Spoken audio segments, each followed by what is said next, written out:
ওই মামলা হামলা আবার গরম ডিম। দুর্নীতি সব কিছুই কিন্তু দুই ধরনের, ওই নেগেটিভ আর পজিটিভ, বুঝছেন? ওই ঋণাত্মক আর ধনাত্মক। যাই হোক, এই যে লেখাপড়া করে না পোলাপানে লেখাপড়া, হ্যাঁও কিন্তু দুই ধরনের। আপনি মনে করেন যে স্কুল কলেজে পড়াইলেন, কি করলো, ইঞ্জিনিয়ার হইলো, ব্যারিস্টার হইলো, উচ্চ ডিগ্রি লাভ করলো, বড় বড় পদে পজিশনে গেল, ক্ষমতায় গেল, অমুকে সমকে, তা তো এবি কি হ্যাঁ দিয়ে এই দুর্নীতি চলবে মনে করেন।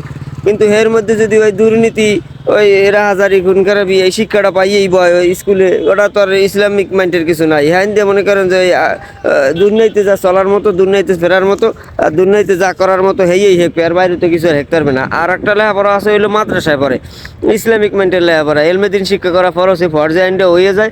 আর হেটা দিয়ে যদি ও ঠিকঠাক মতো চলতে পারে, ইসলামিক জিনিসটা জ্ঞানটা অর্জন ভালো করে নিতে পারে, তাই মনে করেন দুনিয়াও তো কামিয়াব, দুনিয়াও তো সম্মানী, বড় একটা আলেম হয়ে গেল।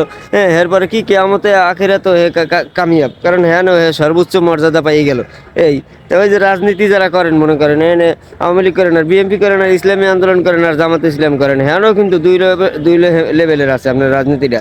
আমরা যারা ইসলামিক মাইন্ডের রাজনীতি করি, বিশেষ করে ইসলামী আন্দোলনের সাথে যারা জড়িত আছে, এক ওই হইলো যে আমার ওই অবৈধ ক্ষমতা লাগবে, অবৈধভাবে জায়গায় যাইতে হইবে, অবৈধ কিছু লাগবে, এরকম নাই। কিন্তু এই বাকি দুই যে দল আছে, এখন দেখবেন 5 বছর পর আবার কিন্তু হ্যাঁ করে ওই মামলা হামলা আবার গরম ডিম।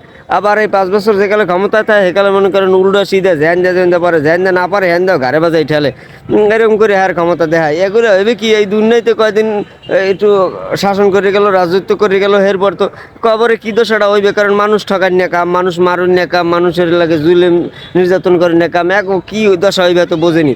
এরপর আর ইসলামিক মাইন্ডের যারা, হেরা কোনো দিন ওই একাম কুকাম করতে গেলো হিসাবে পড়বে, আমি ইসলামী আন্দোলন করেন তো আপনি একাম করলেন কামে, আর আশা করি হেরা করবেও না। সুতরাং হেরা এই দুনিয়াতেও কিন্তু সম্মানের সহিত রাজনীতিও করে যাইবে, আবার কেয়ামতেও যাই আল্লাহ তালার কাঠগড়ায় ওই জান্নাতেও যাইবে। হেই না যাই হইবে কি, হেই না আমরা ওই দুনিয়ার যে ক্ষমতা মমতা সব বাদ দিয়ে জাহান্নামের দিকে যাইতে হইবে, আর ইসলামিক মাইন্ডের যারা করবে হেরা মনে করেন জান্নাতের দিকে যাইবে। এই এখন আপনি কি ওই দুনিয়াবী রাজনীতি করবেন না ইসলামিক রাজনীতি যারা যাইয়া জান্নাতে যাইতে পারবেন এই রাজনীতি করবেন, এটা আপনার ব্যক্তিগত ব্যাপার। আপনার যোগ্য ভাল লাগে হেগ্যই করেন, তবে ওই চিরদিন যেদিন তা লাগবে আশা করি হেইনের কথাই চিন্তা করবেন, চিন্তা ভাবনা করবেন। সবাই ভালো থাকেন, সুস্থ থাকেন, আসসালামু আলাইকুম।